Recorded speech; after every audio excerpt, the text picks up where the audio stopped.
প্রিয় পঞ্চম শ্রেণীর শিক্ষার্থী বন্ধুরা, আমি আজকে তোমাদের করাবো সরল অঙ্ক। 4 নাম্বার একটি অঙ্ক আছে।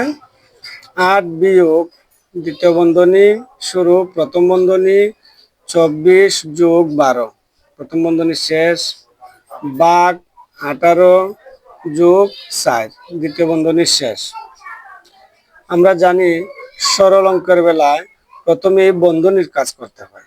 এখানে আছে দ্বিতীয় বন্ধনী এবং প্রথম বন্ধনী, তাহলে আমরা প্রথম বন্ধনীর কাজ করব। 8 বিয়োগ দ্বিতীয় বন্ধনী থাকবে, প্রথম বন্ধনীর কাজ করব। 24 আর 12 যোগ করব, 24 আর 12 যোগ করলে 36 হয়, ভাগ 18